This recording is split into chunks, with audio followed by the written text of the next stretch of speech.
Welcome to episode 6 of the Valley Podcast. Today, I'm extremely excited to have our guest. She is a former Division I softball shortstop. She now coaches. She travels around the nation doing camps almost every weekend. Megan Crespo is here with us today, but you might know her better as MegRem Softball. Meg, thanks for being with us today. Thank you. Thanks for having me. Yeah, absolutely. So you just came off of going to the Mohegan Sun and speaking there. I did. How was that experience? It was good. It was my first convention experience. So I had a full day on Saturday. I did three sessions, and then the fourth one was like an interactive session with the kids. Like a question and answer type of thing? Or? No, it was like it was like a game. We split up into 4 groups, had infield, outfield hitting, and tallied it up and picked a winner. Oh, that's nice. But it was good. Yeah, it was an experience. It was stepping out of my comfort zone. What were the 3 was it 3 separate topics? Yeah, so I did, the first one was kind of like a throwing progression, talking about how I would warm up throwing, arm slots, throwing on the run. I did how to run a practice, and that one this is where it was stepping out of my comfort zone. It was like a professional setting, PowerPoint, how to make a nice PowerPoint. It was an hour presentation. Went well, and then my last one was just infield drills. Okay. Yeah, and like 50 minutes doing infield drills. How difficult was it to make that PowerPoint? I had my assistant do it. Shout out, Kim. That's awesome. Because I am not a techie person. Yeah.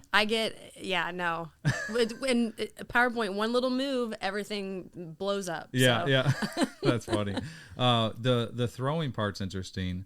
Can you talk a little bit about what you discussed in the throwing session? Yeah, so I just I just broke down how to throw, which I was going back and forth if I wanted to be that green or just like talk about really breaking it down because I wasn't sure what the ages were for the coaches. Right.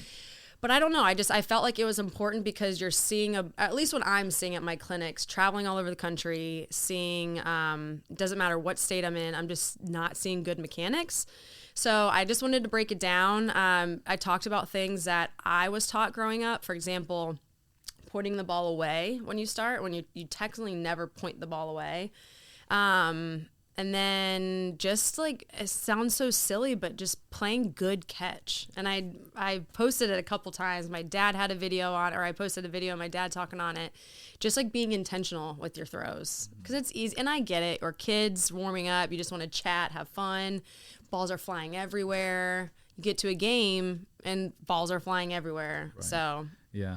The ball facing rearward, do you get pushback on that even today? Yeah. Really? And I think, because again, I was taught it, but me breaking down any type of throw, slow-mowing it, you go from separating up. And even if you were to turn, it hurt. My shoulder's kind of messed up, but it hurts. It's uncomfortable. It's an uncomfortable position for your arm to be in. And I've had coaches like, hey, oh my gosh, I'm freaking out. I teach it that way. I'm like, that's not going to kill the kid. Yeah. It's just we don't ever get there, so we don't need to practice it. Right. I remember that was a big thing. And then also, I don't know if you remember when I was growing up, some coaches would teach the T. They would literally arms would go straight out. You ever see that before? No, point your glove and then point your arm back. I've seen the front arm, yeah. And I feel like they call it bow and arrow or something. Maybe, yeah. You get some interesting ones. I remember some of those. Yeah. Well, which it's like if you have an 8-year-old or if you need to point to your target, you point. Right. Yeah. It depends on who you're talking to, yes. and even just giving them some sort of foundation, right, is important. Yeah.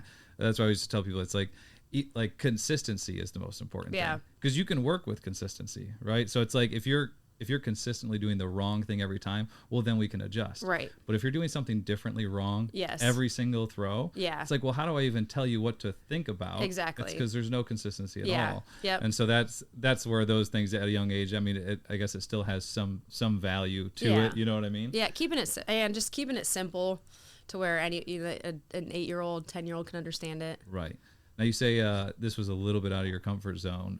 I mean, obviously you public speak in camps. I know. Did you always enjoy public speaking? Never. Ever. Really? It's not funny because in high school I had to take public speaking and I did terribly. One of my best friends in high school, we still joke about it because I would prep for hours and hours and I would get up to talk and I would literally black out and couldn't remember anything. So it's funny. It's going to my clinics.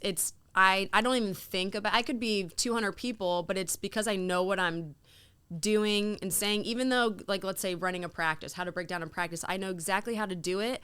I think it's the formal setting of, I don't have my glove. There's people, it was on a stage. I had a PowerPoint, I was like trying to click the video where my videos like were kind of messing up. And I was like, I'm just going to demo this over here because that's just how I'm comfortable. You probably felt way more comfortable all of a sudden jumping into that. It wasn't as bad. I was totally like overthinking it. Yeah, it was not as bad. I mean, once I started, I'm like, okay, this is, I can do this. Yeah. So you're going to do another one? Yeah. Like I'm going to the Twins invited me to do a coach's clinic in the beginning of February. Oh, and I'm doing the same subjects. Really? Topic. Yeah. Wow. That's kind of cool. So I'm prepped, ready to go. Oh, so you already have the PowerPoint. Yeah. I got to tweak a couple things because even the tech guy was like, great. Let me give you some tips. I'm like, please, because I don't know. Because I told my assistant, I'm like, I would like 2 videos here, but he's like 1 video per slide. Yeah. So how did you get that with the Twins? Well, how did that they reach out to you? Social media, yeah. Wow. A guy reached out to me on Twitter, X, and was like, love your stuff. Would you love to come chat? It's like, sure. That's incredible. Yeah. I'm trying to like I said, I'm trying to just do more. Step out of my comfort zone. Like I'm very comfortable with my clinics. I'm doing a ton of clinics, but I'm like, I want to start to incorporate a couple other different things. Right. It's still softball, but just different. Yeah. Would you ever, if the opportunity was ever there, would you ever consider coaching in the baseball world, or would you want to stay in softball? No. I've had a couple opportunities, or people have reached out. No, I think I have a really good thing going in the softball side. Yeah. And no offense, I just don't think I want to coach boys. I just know, I just think I want to stick to the softball side. Well, and it seems like it's also, I mean, it's needed on the softball side, what you're doing. You know what I mean? And that was how we found you originally, even before you had a lot of people. It's just because I was looking for people that were doing softball instruction, that were, primarily fielding, which just is our lane, but everything. And then it came across you because there wasn't a lot of other people doing it. No, there's a very few, but it was maybe just hitting or just defense, or it was from like the 90s, early 90s, which is all great info. It's just not up to date. Yeah. And I think my videos are great. They're informative, but I think it took off because there was not a lot of in-depth softball videos. Yeah. And I think, and we've talked about this before, but like Morgan still does some stuff, and she does some awesome content. She's unbelievable. But outside of, you and Morgan, and now there's a couple more that have been popping up, which I think are great too. Yeah. I mean, that's kind of like the baseball, there's a million. Yeah. There's so many, so it's kind of neat to see that in the softball world start to come up. Yeah. And I think a lot of softball coaches are dads who played baseball, or they didn't, but a lot of them played, and they're just unsure if it translates over to softball. So I think and it does, like a lot of it does, I just say we did a video with my brother, differences and similarities of softball and baseball, like so much transfers over. Yeah. But there's a lot of things that are different. And I think just breaking it down. What are some of the main things that are different, would you say, that you guys talked about? The main one was just quickness, like quick. Timing. Timing in the infield. Speed of the game. Yeah, speed of the game. And not even just infield, but speed of the game, fielder in baseball, you've got the 4-step pattern. In softball, you don't have time to do that. It's got field it, go. And then just like and honestly, a lot of the what do I want to say? The techniques or the mechanics are the same. It's just, again, the speed of the game, or who's covering a bag on a steal. That might be the other main difference, but it's pretty similar. Yeah. Hitting wise too. I know I asked Bailey this, and she answered that it was pretty much the same. Yeah, I thought it was a good answer. Yeah. I think, in my opinion, it's the same exact swing. Yeah. It's if you really break down slow-mo softball, baseball, high-level swing, to me it looks the same. And I don't know, like the argument I hear is, well, the ball comes from a different air slot. Yeah, it's like, well, you still have to, the ball's still coming in, you still have to get on top of the ball. Right, yeah, and it's still like, the body moves a certain way to get the most efficient swing, and that still works for either sport, right? Yeah. Now your dad coached baseball, obviously, for what, 20 plus years as a Division I coach? 25, yeah. Wow, that's amazing. So what was that like growing up, having him coach? I mean, is he one of the main reasons how you jumped into coaching, because of kind of growing up with him as a coach, or? I think yes. I mean, I think so highly of him. He just, I feel, is so knowledgeable, and we were around the game. We had to go to his games when we were younger. We always went to his games. And just being in that atmosphere, I fell in love with the game that way. Baseball. And I grew up big baseball fan, Cleveland Indians, Guardians.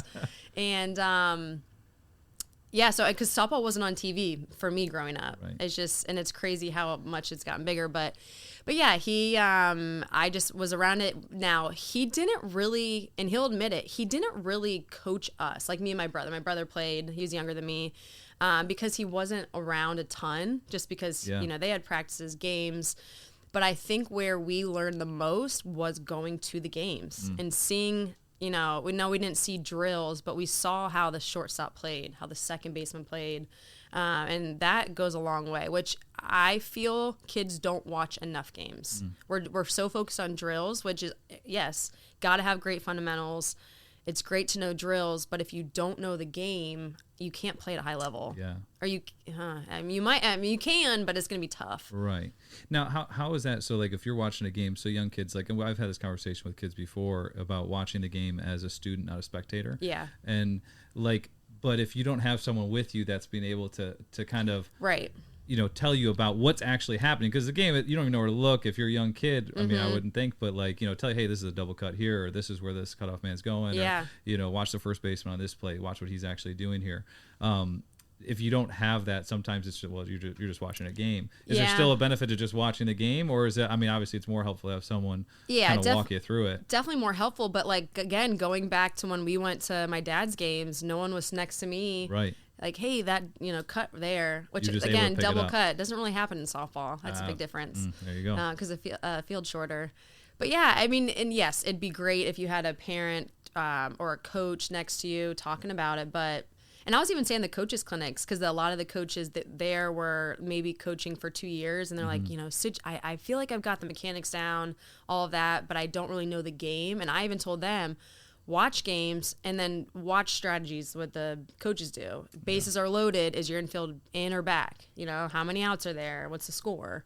Right. So it takes a while. And now they have more softball on TV that you can watch, which is really nice. Yes. That's been a big change and over every the year last it gets 5 bigger. years. Yeah, absolutely. I think the AU now, obviously, Bailey was talking about it. They have an actual like full season league that's coming up, which will be amazing. So definitely, young girls have the opportunity to watch softball, not just baseball, to watch softball. Right. Where you're not maybe getting the double cuts or anything like that, right? And I just, I guess, learned. Yeah. We don't have time to do that. Now, back to when the baseball and softball swing comparison thing, the one difference in softball is the slap hitting, right? Yeah. And that's a whole nother thing, right? I mean, it's a completely different swing, a completely different approach, right? Yeah. Definitely different swing, but mainly way different approach. Like, as a slapper, depending on, and it really does depend on the defense. For me, because I went to the left side when I was 17, which is, wow, I do not recommend. It's late. My dad and I were just talking about this. It was one of those, like, my defense, like, I pride myself in my defense. I had great feet, great hands. I didn't have a strong arm, but my feet, my hands, it didn't matter about my arm strength. So my defense was locked down. Hitting, I was great contact hitter. I was fast, but singles, doubles, didn't have power.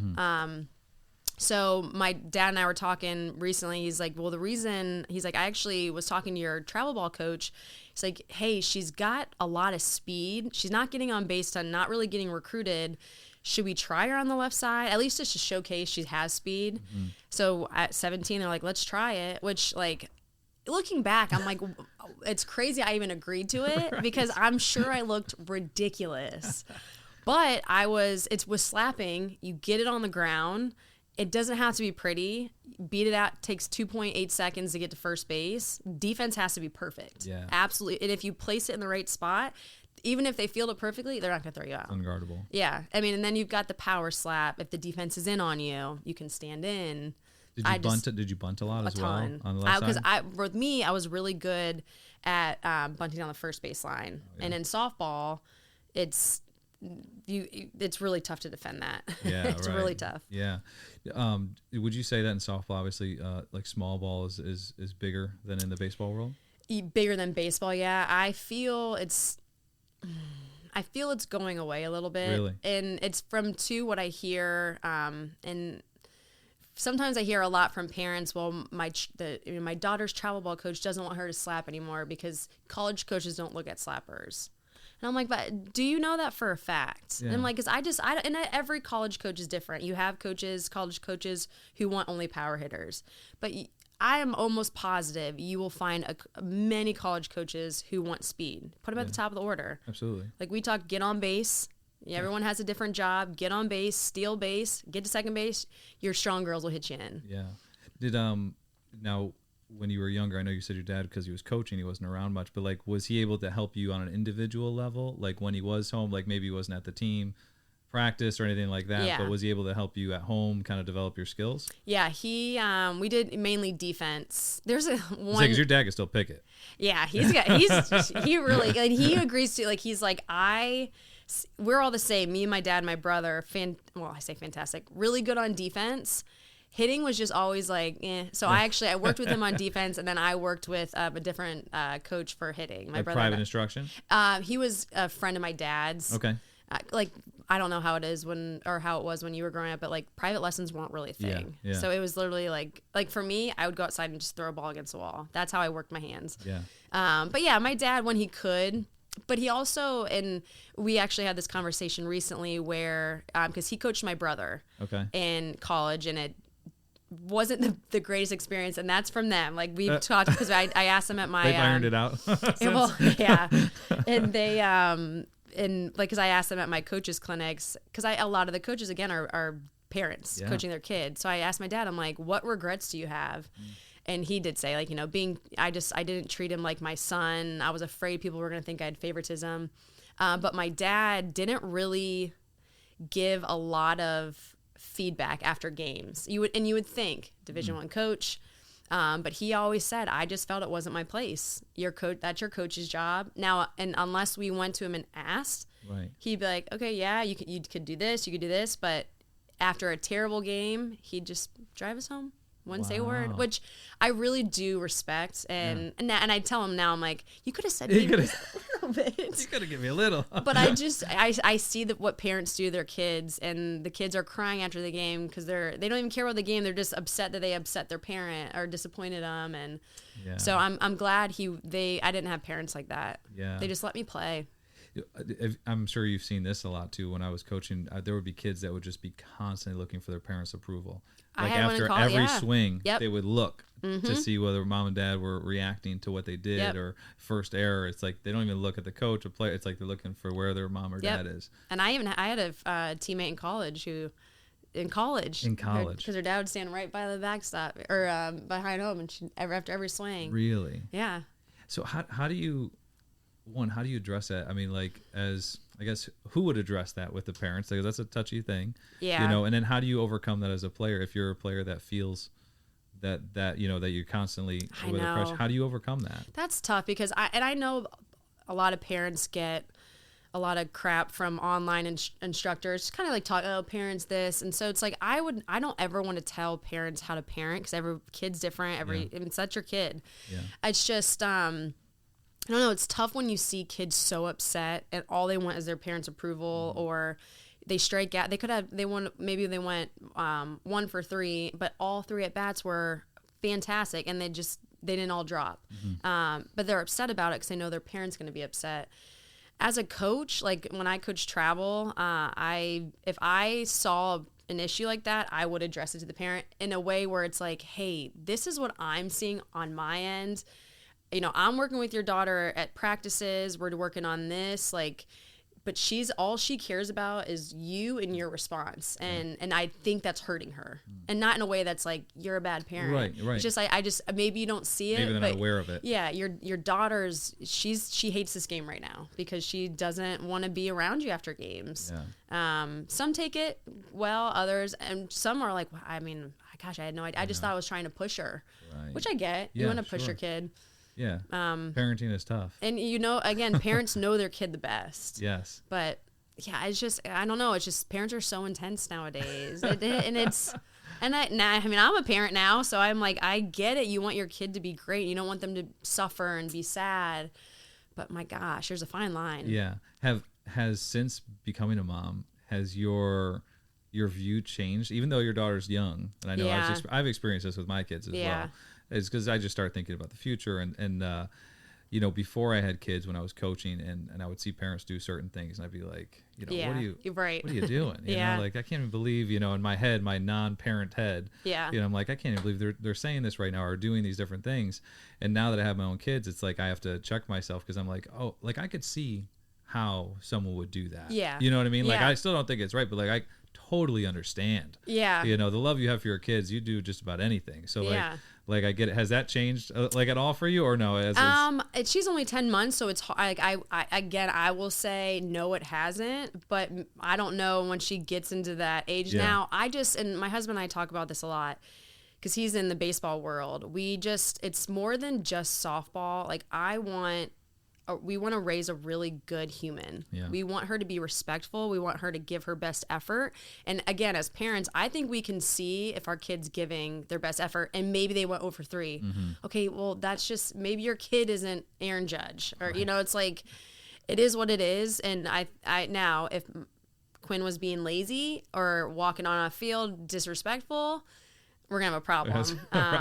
And I know a lot of parents too, because I hear from parents, well, you know, this coach is just they suck or they're whatever. And so it's tough when the coach actually isn't great, but it's like, but you're not the coach, you know? Now, unless they're like really verbally abusing your daughter, then find another team next year. Yeah. You know, I say that now, who knows? Listen, my kids are young too, so I'm sure I might change 5 times before they get to that age, you know? Yeah. And I get it. I don't ever like thinking of her being miserable because of a coach or being super upset. No, I don't want to see that. But I also want to teach her to like push through, be tough. Like you can do it. Yeah. If you want something, work hard at it. Yeah. Yeah. Right. Life skills. Yeah. No, I'm definitely with that. Do you think you would have enjoyed if your dad coached one of your teams? Do you think you would have gone? So you're obviously your dad coached your brother, so there didn't necessarily go the best. But how do you think you would have been if your dad coached one of your teams? So he actually coached basketball. He did. I don't know how he had time. Maybe it was off season, but he coached 6th, 7th, and 8th grade basketball. And I always I thought my dad was cool, you know, so I was never like, oh my God, my dad. But he was coaching 18, 19-year-old, 20-year-old boys. And then he has a 6th graders and he learned real quick, you cannot coach boys and girls the same. And he's very like, now he's softened up, but very like stern voice. Like even if he wouldn't yell, but he'd be like, hey, and you know, we'd all start crying and he's like, I didn't say anything, you know, and I would go home, like get out of the door or out of the car, slam the door, and I'm come crying. I was like, what happened? He's like, I literally don't know. So he learned, he's like, my approach needs to be a little different. But honestly, I mean, once he took over, we crushed it. Right. So yeah, I've always thought highly of my dad. Like I've always thought he's kind of cool. So that's funny.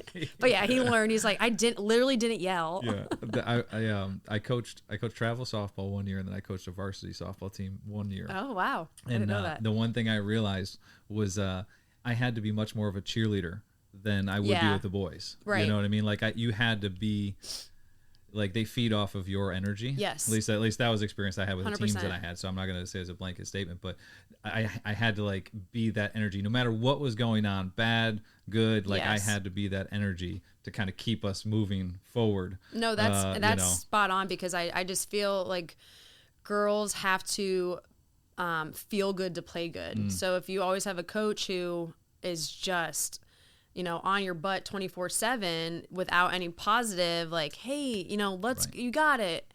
It doesn't usually, now every kid's different, but it usually doesn't turn out great. Yeah.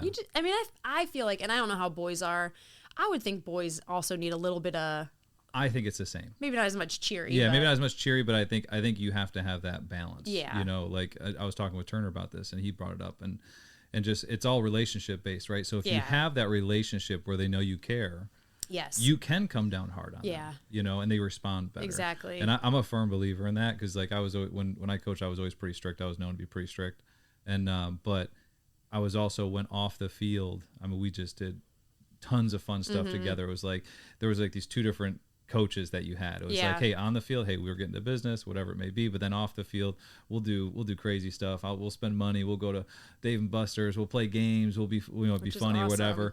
And so it would kind of be like, well, a coach doesn't just hate me when he's coming down on me. You know what I mean? So I think that is important. So I think for boys or girls, I think that's really important. And that's funny you bring that up because that's a big topic. And I even brought this up at the coaches clinic because someone on the Q&A asked, how do I enforce like discipline, but still like I want the girls to have fun, like they're young, like I don't want to yell at them, but I told them, I'm like, you can be, there's a fine line. I feel you can be very tough, like you should be. Again, you want discipline, respect.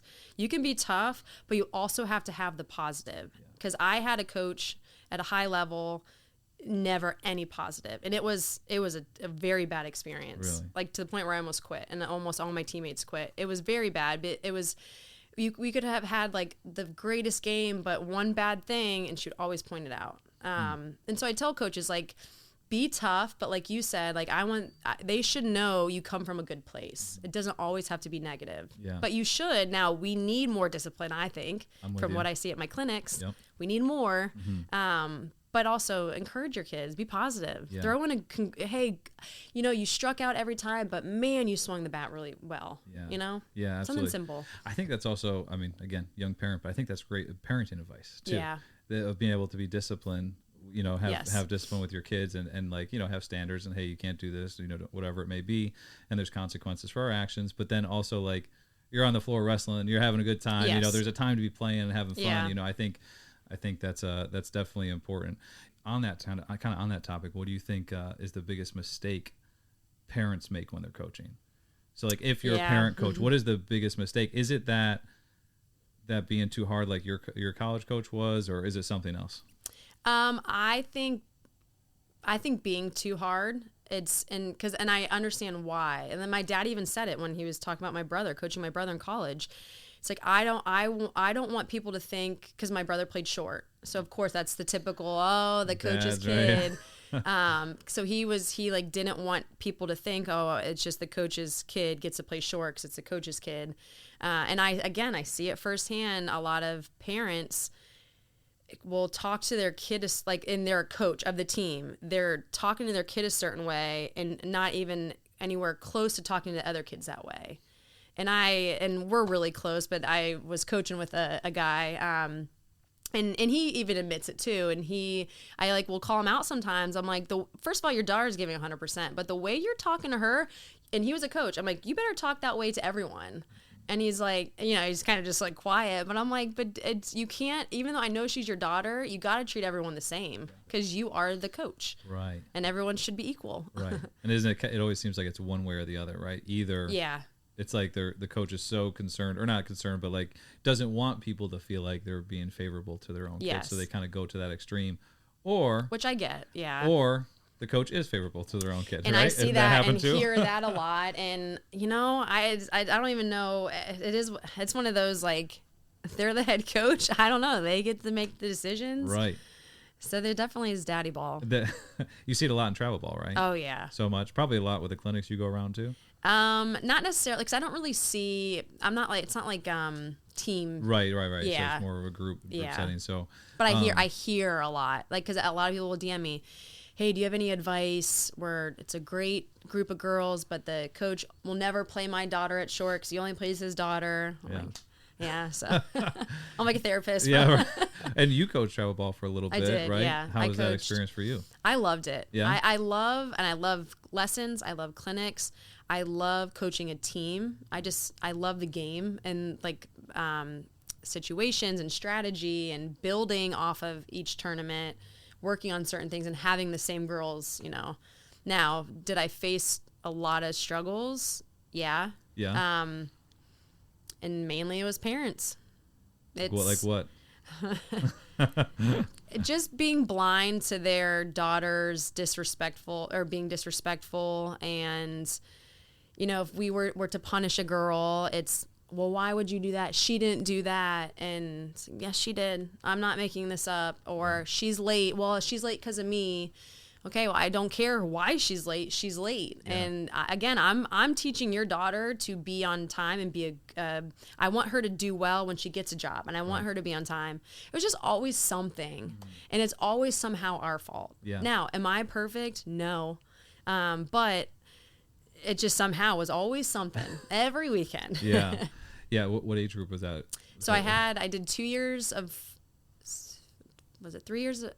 3 years of 14U, 1 year 16U. Oh wow, okay. Yeah. So yeah, I mean they're young. They're young, but they're adults, also like high school. Yeah, no, I mean, get it together. Yeah, well, 14 to 16, especially in the softball world. I don't know what years you were doing it, but girls were getting recruited at that age. I mean, they're looking at colleges potentially. So like they should be able to have expectations put on them. Yeah. Right. I mean, being treated like adults in some way, shape, or form. Right. And even I'm just like even 12U.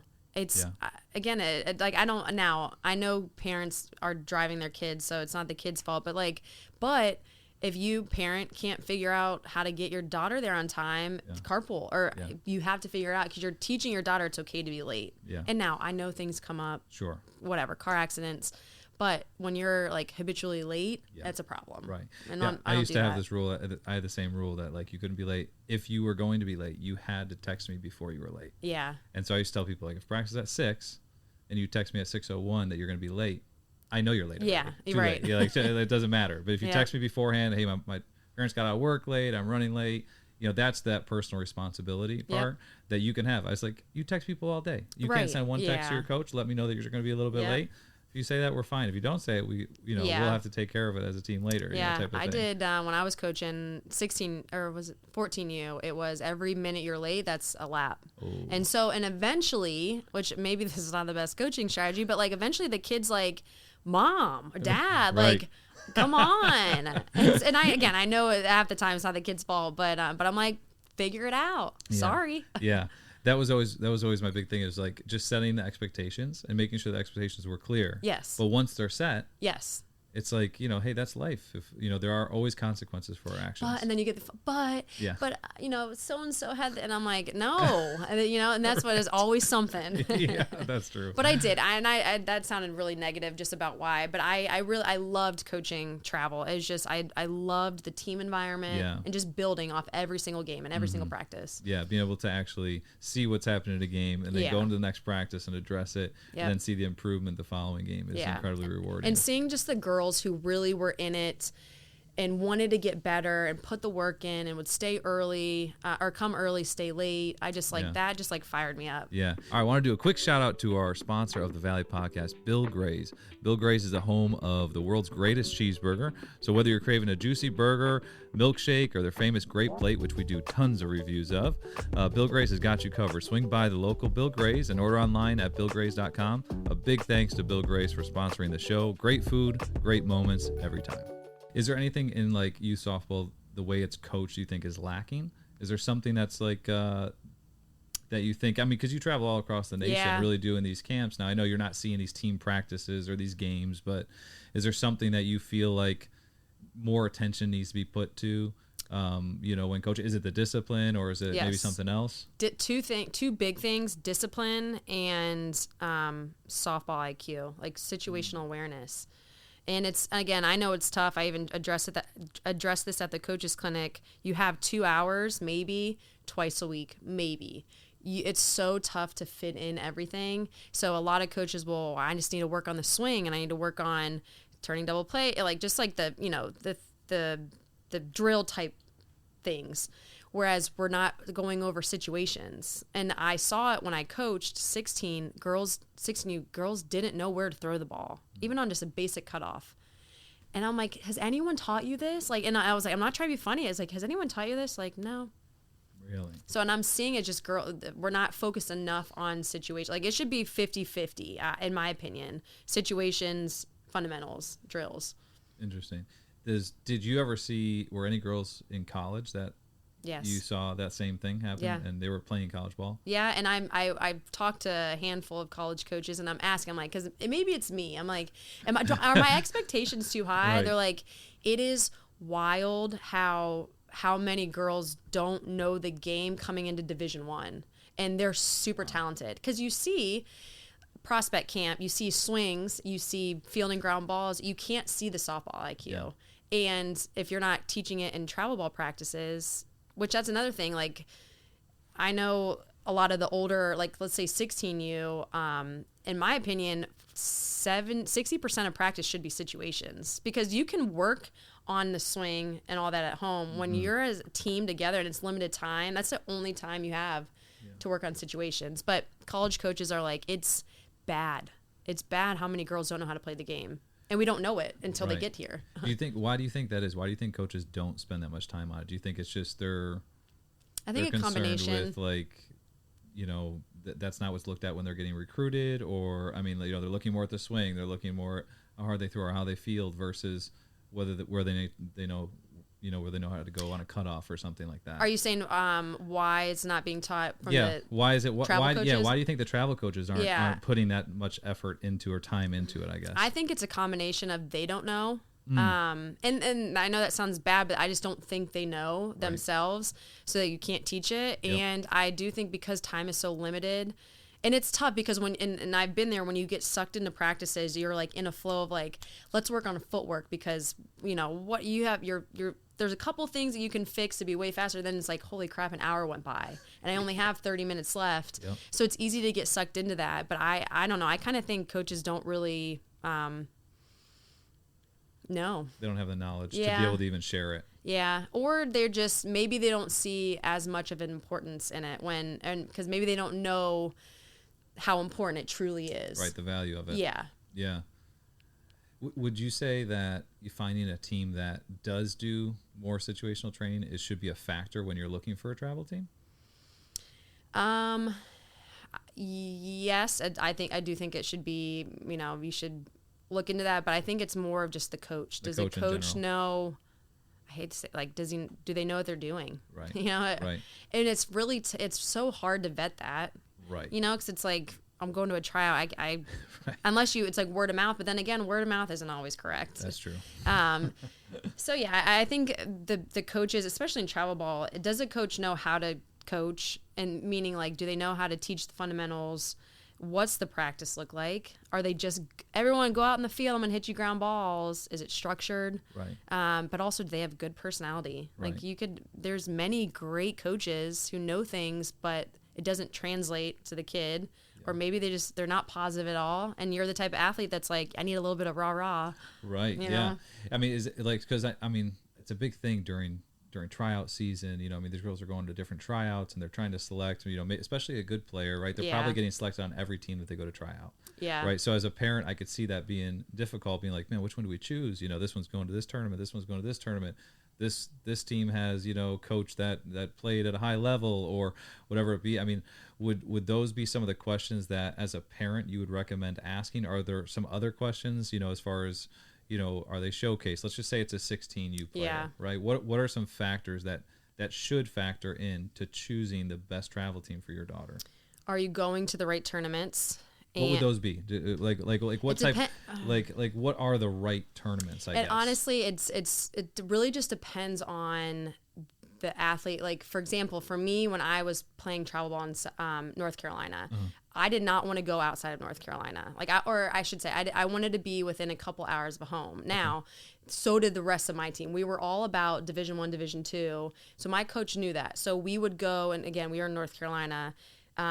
All tournaments, South Carolina, North Carolina, maybe like one in Florida. I think I remember one. Okay. Now, if you have girls who, and I'm trying to think of a really big travel ball team, but girls who are just absolute Power 5 studs, then you're going to the tournaments, Colorado, you've got Florida, all over the place. But so when I coached, to give an example, girls were, so 16U, great athletes, but we were not, parents wanted to go to the really big tournaments where we just didn't belong. And not knowing, not knowing that coaches aren't coming to our games. They're not going to come to our games. They're just not. That's a reality. Yeah.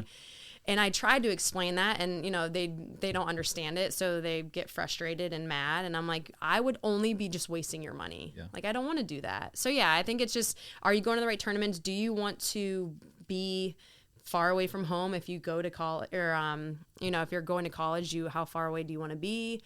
And I do think too, a lot of parents get so stuck on the like travel ball name. Now I do think a lot of coaches hold a lot of what word do I want to use? Merit's not the right word, but there's a lot of known college or travel ball coaches. Like for example, mine, he's been coaching, he still is. So many college coaches know him, and they know what Rick says. If Rick recommends this girl, she's good. She's good. Yeah. So I do think it makes a big difference if colleges know your coach. But yeah, I think those are the main factors. Yeah. Yeah. And then kind of on top of what you said before about a coach knowing what he's doing and kind of the giving the development side of it as well. Which, again, that's hard to vet. Well, in my experience, and I get it, no one really knew me, but when my first year that I coached, I was me, and then I had two of my best friends from college. And it was very rare to have three female former athletes who have no kids on the team. Like, you don't have that. And we were in our 20s at the time, but I had been like doing lessons or whatever. And so and it was a newer organization. We absolutely struggled to get girls to come to us. And the main reason no coach is going to come to our games because of our team name. I'm like, what? First of all, and I can't remember, I think I said 16U. I don't know if it was 14U or 16U, but I'm like, okay, but is your girl learning? One, we're going to be going to the right tournaments for our team, but is your girl learning? Because, okay, so you're going to go to this organization. Let's say the coach has no idea what they're doing, but you're going to go to them because of the name. So, of course, then I'm like, is it me? So then I reached out to a former app coach, and I was asking her. She's like, no, we don't care if you're the Bumblebees. How bad was the name? We were like Carolina Select. It was just we were like a 1 year or 2 year old team or organization. But I'm like, in the beginning of the season, I'm like, here's how we run practice. Here's what I'm focused on. Like, I was like, let's go. And then they're like, no, pass. I'm like, wow. We had probably, and we got the team. This was 16U because we fielded the team. We had 6 girls quit within 2 tournaments because we were losing. What? Because they were afraid they weren't going to get recruited. I'm like, guys, first of all, we're in good tournaments. 2, every game we're getting better. Yeah. We're not, and we're playing against teams who've been together for a couple of years. And that's the frustrating part where I'm like, we had such a great thing going. And first of all, you're letting your kid quit mid-season. Yeah. Fire me up. That is something that So we ended up folding. We didn't.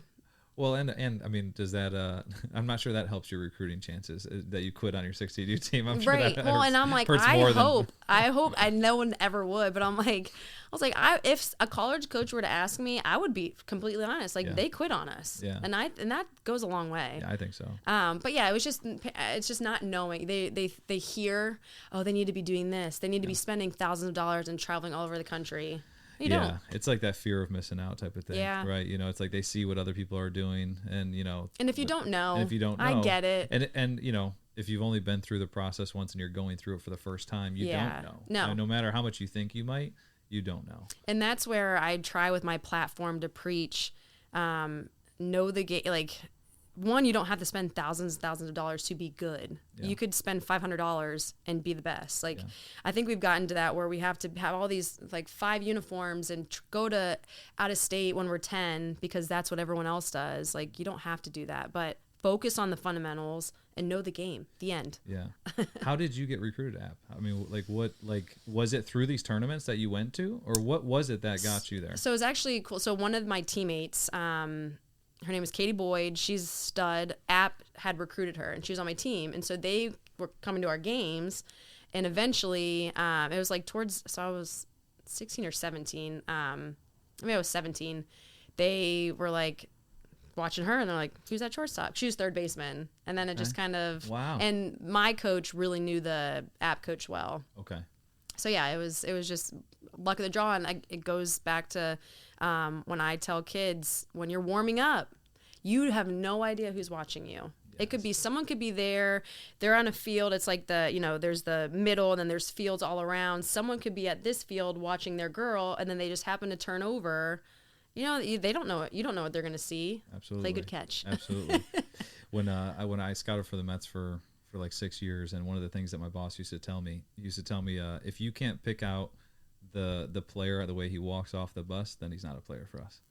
He said you can tell. Yes. You should be able to tell. Yes. Just the way they come off the bus, the way they're dressed, the way they carry themselves, the way they walk themselves to the field before they even pick up a glove or a ball. And you should know that's the guy I'm here to look at, you know? And that's what's it's hard to like explain that when for the younger kids, we always hustle on and off the field. And it's like, why? It's like you're trying to explain the why. And I'm like, you just do because it looks good, but it's like, it's really hard to explain. It's just, you just look like a pro, look clean and carry yourself that way. Yeah. No, I love that.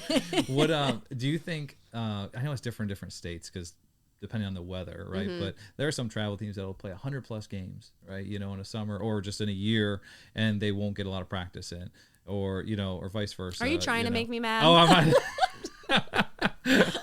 where do you think the ratio? Where do you think a good ratio is for travel? And because going along the topic of what parents should consider when they're looking at teams, to me, I feel like this is also also a topic that they should be like, okay, well, how many games are we playing? How many practices are we playing? I mean, where do you feel like that ratio should be? Where's a sweet spot, I guess? Yeah, I would honestly, one, I don't think you should be playing year round. I just don't. I think you need a break. Everyone needs a break. Yeah. Play different sports if you want to. You don't have to, but kids aren't getting the opportunity to do that because it's year round. I personally think, so let's say seasons, and seasons are from, let's say spring season. I think 4 tournaments, and that's it. And then people think 2 weeks is what we took a break. It was 2 weeks. I'm like, no, that's not a break. Yeah. Summer, 4, 5, depending on how long the seasons are. Yeah. But no, and it's a good point. We don't practice enough. Yeah. We should be practicing more than we play, in my opinion.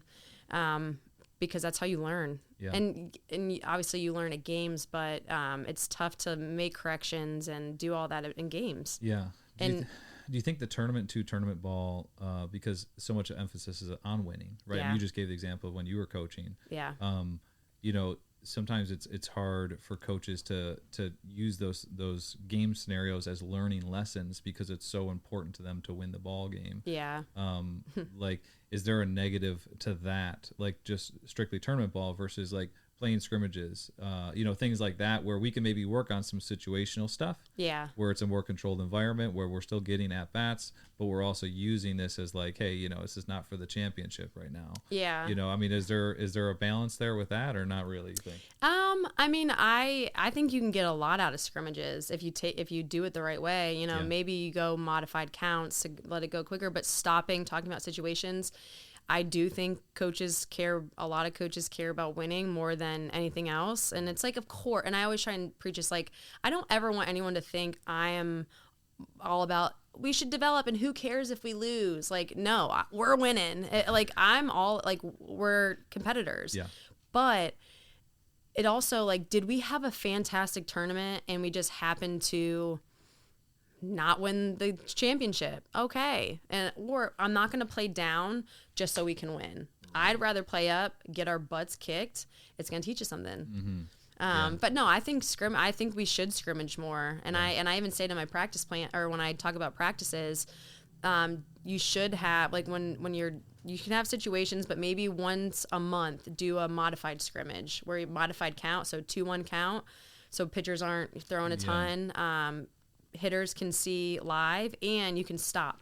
Hey, where were we on that cutoff? Yes, we weren't in the right spot. Let's talk about it. Yes, no, I love that. Yeah. You had talked about taking a break. Yeah. How long is a good break? Say obviously 2 weeks is not a real break, but how long would you recommend, or do you think is a good enough break for someone who let's say they're not going to play another sport? They just love softball. Softball's their thing. You still recommend taking a break, I would imagine. Yeah. And how long is a good enough break, do you think? Months, 2 months now. Months. And that's like organized practice. Yeah. So let's say summer, you really should not be playing that much in the fall. In my opinion, Yeah. I don't know. I could be the only one who thinks that, but like spring, summer, and then fall, like you can work, right? But it doesn't need to be an organized team practice and tournaments. Yeah. I mean, it is in Florida. You can't in New York. Well, I don't know if there's indoors, but Florida, it is. And again, coach is like, no, we took a break 2 weeks. I'm like, you're joking. Aren't you tired? Yeah.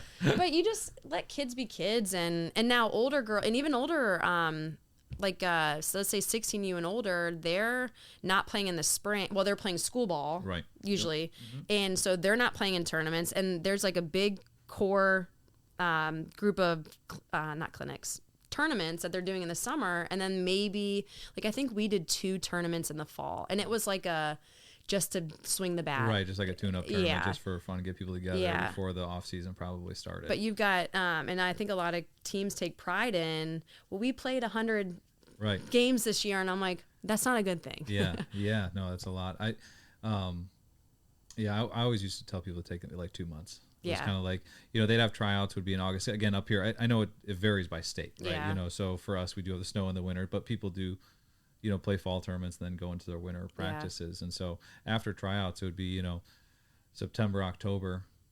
Just kind of chill, you know what I mean? Do your individual work, do your tee work. If you want to go in and do a couple of hitting lessons, that's fine, but and then November. Start up in November again, and then kind of get it going as you lead up to your high school season coming in March or whatever, March, April. Yeah, and I played 3 sports and all the way through high school: volleyball, basketball, softball. So I always knew softball was my sport. So I would know, like, after basketball practice in the winter, I would go outside or in the garage and hit off the tee, because I knew I needed to, but I also enjoyed it. Like, I would go out and throw a ball, play catch with my brother, because I just wanted to. Yeah. It wasn't you have to go to we have 4 practices this week in December. Not that we could in Ohio, but it's like, you have 4 practices when you're 10 in December for softball. It's like, well, no, we don't need to be doing that. Yeah.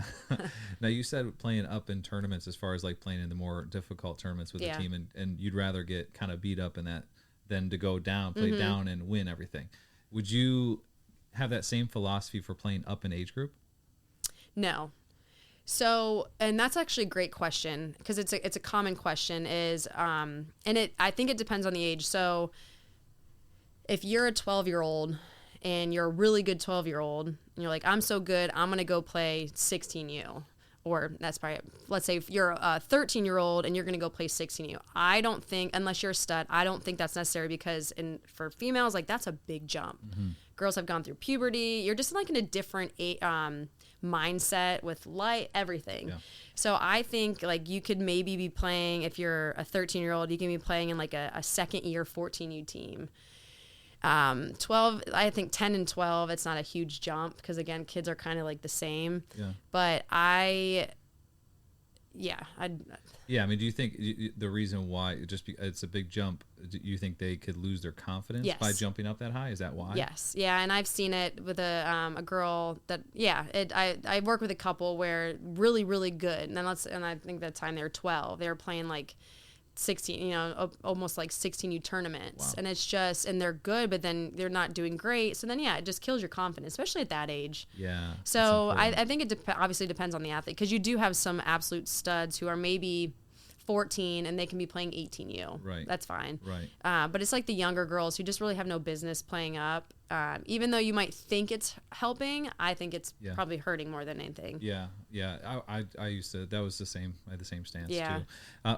So for that one kid though, those couple kids that can do it, what are some factors that could that your kid is that person that can play up?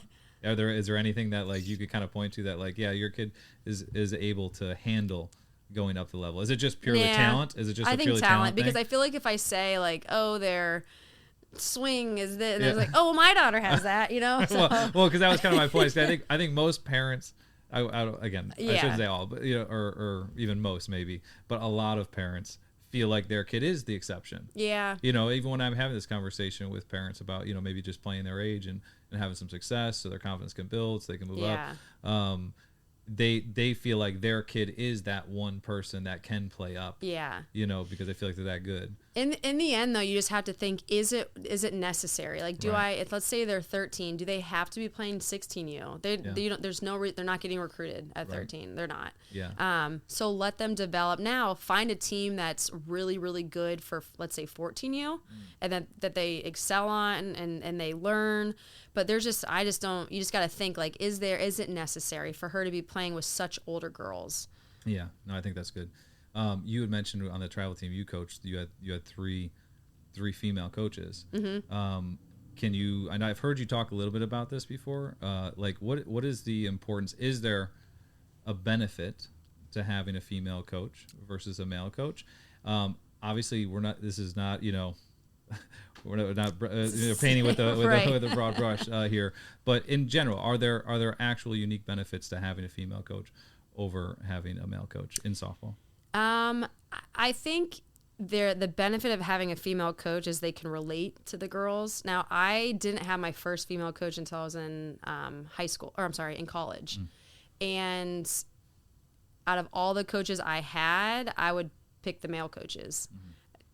There was just less emotion involved. Not saying that's how all female coaches are. That was just my experience. But I do think it's very beneficial to have a female on the staff, whether it's a head coach, assistant, because it's just, it's just something about being in, having the same gender. You can understand girls' feelings and things they're going through, whether it be softball or life, because I do think, coaching is a lot of coaching, like softball, but I do think there's a human aspect to it. Like, you got to speak to them like you're humans. It's not just all about softball. Right. Now, again, I had a really good female coach in college, one of them, and then the rest were all males. I just needed to be clear. Yeah. That's funny. I think that's good. And do you feel like more females are starting to get into coaching with softball now than even before? And I love that. I hear from a lot of people that it's like, oh, my daughter, I played 20 years ago. My daughter's getting into it. I'm afraid because there's not a lot of other female coaches. It's like, let's go. I love that. Yeah. And I love that dads are doing it as well. Like, I don't want to ever be like, we don't want men, we only want females. Right. I think it's just great when any parent will volunteer their time, their energy for their kid and 12 other kids. Yeah. But I am hearing a lot of moms getting into it, and I love that. That's cool. Now, you having such a large voice kind of in the softball space, do you get pushback from male coaches on some of the stuff that you say? And, like, have you experienced some of that?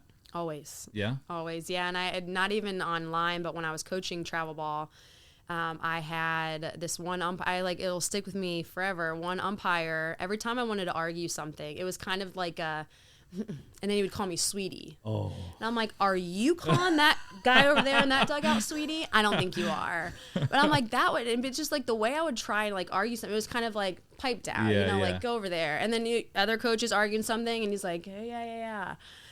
That would really fire me up. So I'm like, I know you didn't just call me sweetie. But yes, online all the time. Really? And I do, and I hate to say this because it just sounds so whiny. I do think I could say the same thing as a guy on a certain subject, but because I said it, I'm a female, there's just not as much credit. And maybe it's because it's a female in sports. Some guys don't like that, but all the time. Yeah. Yeah, and that's also probably just the nature of online too. Yeah. Right? Yeah, that is true. Right? Because when we were talking about this a little offline, I feel like any opinion anywhere about any topic in the sport always has this camp that is completely against whatever you just said. Yes. And it's probably magnified the fact that you're female and that the fact that it's been mainly, I would say, male coaches in the sport leading up to whatever. Yeah. So it's probably, I think that's probably a real thing. And it's sad is probably not the right word, but I do. You get so much negative, and then I start to question myself, and I'm like, did I explain that wrong? And then so I'm texting my brother, my dad, my husband. They're all in baseball, and I'm like, here's what they're like, no, that's literally spawn. It's simple. But then you do that. You just start to question yourself because you're like, well, this is what I've always done. And it's helpful to all and then it like makes me mad that I even question myself. And it's internal, just like battle now. It's like, wait a second. But that's it. And we had this conversation with social media. It's in coaching, there's never going to be one right way. Yeah. What makes a coach great is they take certain small things from others that they've learned. They make it their own. Every kid is different.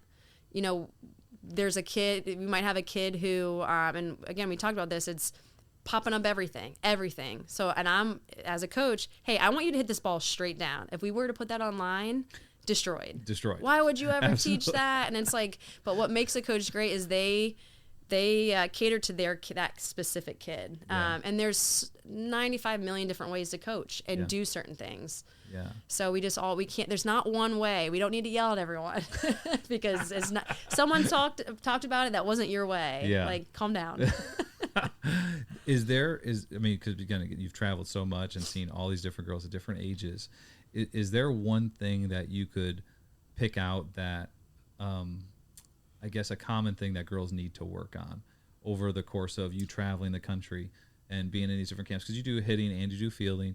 And it could be maybe a characteristic. It could be a skill.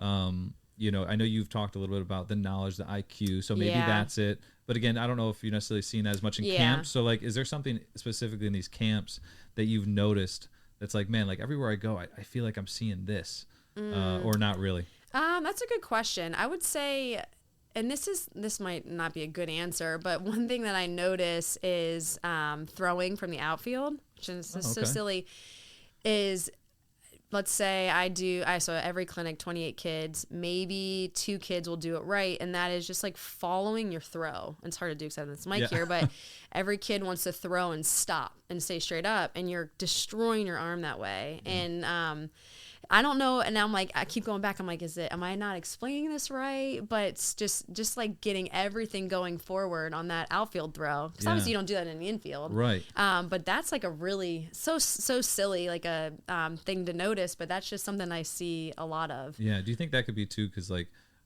especially in travel ball, it's like, you work with the infielders, and the outfielders like, oh, just go hit pop flies to them. Could be. Oh, for sure. Maybe the coaches are not even putting any attention on that. Yeah. And maybe the first time they're ever hearing it is coming to one of your camps. And they're probably like, oh my gosh, she keeps yelling. Because it gets to the point where, because it's hard to make an adjustment, but I'm like, hey, if you don't follow your throw, everyone's getting one burpee. They're like, I'm like, listen, when I threaten you, listen to it more, or you think about it more. That's so funny. But yeah, and I try and catch myself, because I will sometimes say there's a lot more to infield than there is outfield, because in reality there's just so many small details in the infield. Whereas like outfield, yes, there's details, but not as many, in my opinion. Yeah. So I'll sometimes catch myself, but I'm like, I don't want an outfielder to think that they're just go out there and catch a fly ball. Like, there's technique to it. Yeah. So yeah, I do think coaches probably get so sucked into the infielders because there's just so much to go over. Yeah. Yeah. There's a lot to go over in the outfield, but just not as much. Yeah. Yeah. When you have the base involved, there's more variables. Yeah. There's more things that can happen. Yep. More, different things that could go. On that note, what would you say is like the best characteristic for a young softball player to have? Again, that could be on a personal level, a character level. It could be on a skill level. Yeah. What would you say, in your opinion, what's the best characteristic for a young softball player? Always giving 100% effort. So I guess character, it's something I don't see a lot of, and I think it goes a long way. It can make an average athlete very, very good. Especially again, if it's like, not everyone's goal is to go play in college, but if you're a freshman and you want to make that varsity team, and maybe you're just average, like, you putting 100% effort in is going to make you better. And I really believe coaches won't play you because you give 100% effort. That's not going to work. But if maybe it's between you and another girl and you're always busting your butt, going the extra mile, and they can see that you're putting the work in, I think goes a long way. And again, I just think that just makes you a really good person after softball. Yeah, it's the one thing you can control. Yes, right? Control the controllables. Yeah, and I think the coach might not play you because you give 100%, but he definitely will not play you if you don't give 100%. and I've had both situations where I had one girl, the absolute best, hardest worker I've ever had. She just didn't have it to play a certain position that she wanted to play. And it crushed her. It crushed her mom.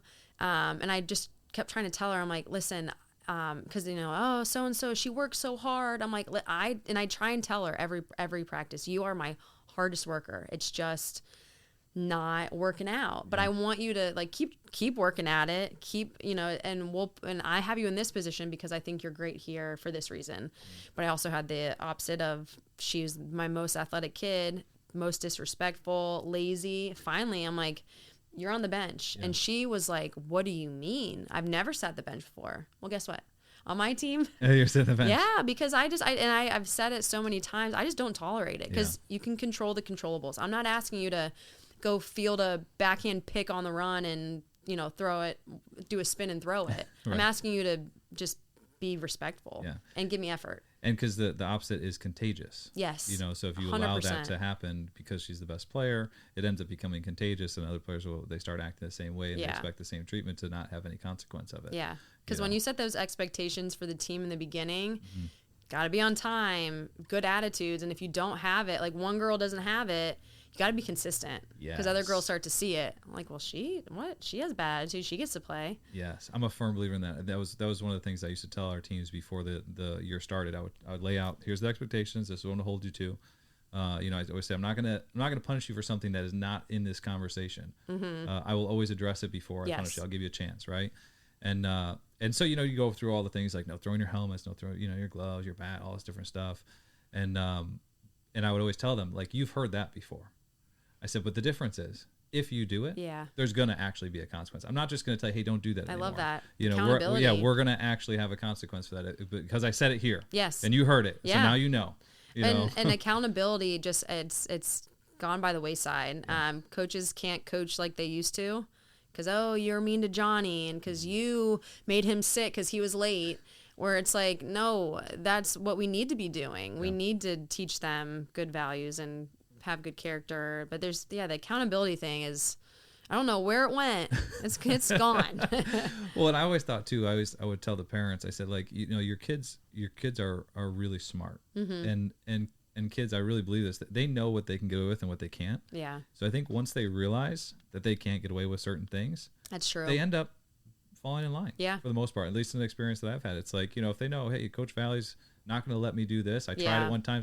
And he was right. He meant what he said. We ran. The whole team ran for it. Whatever it may be. We won't do that again. I'm not going to do that again. I don't want to run it anymore. Yeah. You know what I mean?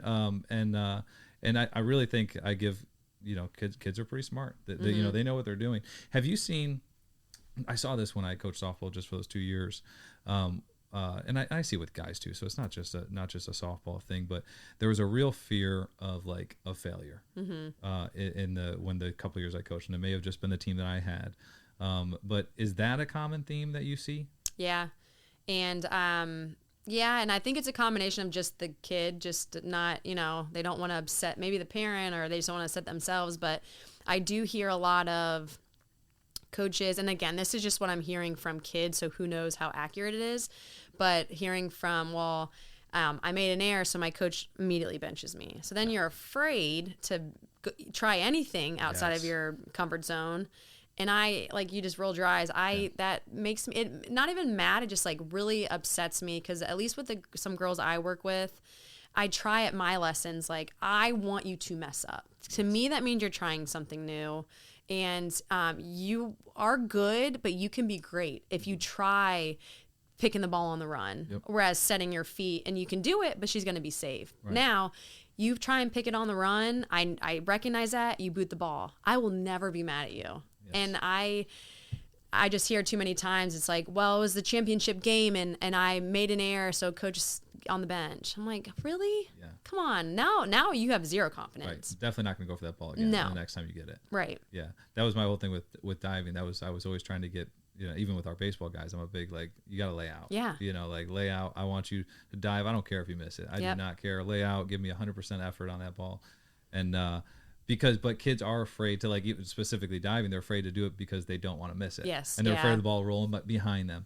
And we talk about, our other teammates are supposed to back us up, all these different things, but still the whole principle is just go for it. Yeah. Like I'll never get upset with you after missing a ball because you went 100%. And that all starts at the expectations in the beginning of the season, and that's on coaches to reiterate.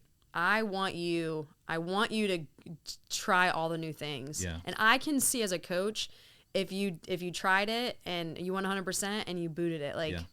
Who cares? You're probably like 12. Like, who cares? Even if you're 16, like and that's the thing too. A lot of people don't realize you're gonna make errors. Even if you bust your butt at practice, unfortunately, our game, softball, baseball, you're making errors. Yeah. You can't be perfect. Yeah. I wish. Yeah. I remember when it was one of the things when I was growing up, my dad would coach me. He was, if he coached one of the teams I was on, he would always talk about, he said, listen, I have made an error because he played at a high level. He said, listen, you can't do something that I already haven't done. Yeah, right. He's like, so for me to get upset with you about booting a ball to lose a championship game, done it. Like I would be a hypocrite to get mad at you for that. Yeah. So like I'll never get mad at you for making an error as long as you gave 100%. Yeah. You know, and I do think sometimes an element of that is if a coach hasn't played before and hasn't experienced those things himself or herself, they have this unrealistic expectation of what should happen. It's like, well, if your former's right, you're supposed to make the play. Yeah. And it's like, well, you know, sometimes like it's a hard sport. You know, we make mistakes sometimes. You know what I mean? And that's where. So I just had this is my second annual parent-daughter clinic where the parent participates. I want to talk about that. Yes, I do. And it's not to, yes, it's to learn, but it really is just a bonding experience. But the parents have to participate, and it's just like more of an eye opener, like in the cage, you're doing like a tennis ball bounce drill, parents missing every single one. I'm like, and that's fine, but like you can see it's not easy, and it's just a basic drill that we're doing. That's so funny. We used to when my dad had an indoor facility, we used to have this thing called a hitting league, and it was just like basically a game in a cage, and we had like, you know, ropes, and like if you hit it this place, it was a single, double, triple home run, and it would be off of like just a machine, you know, just fastball right down the middle, right? And so we had a father-son hitting league. Oh. And it was people loved it. It was hilarious. So you get these dads in there. And we've been listening to this dad harp on this kid all week in the cage. You know what I mean? Like tell him to turn his back foot, tell him to do this, keep his head on the ball. Why aren't you keeping your head on the ball? And then he goes in and swings. Yes. And the kids are rolling laughing because they're giving it back to the dad, you know, and he's swinging and missing. They're telling him to keep the eye on the ball. It was the best experience. Very humbling. Seeing it. Very, very humbling. It's a hard sport. Yeah. You know, and it's very hard. Like I've had parents be like, you know, how do I get my son to stop laying off the curveball?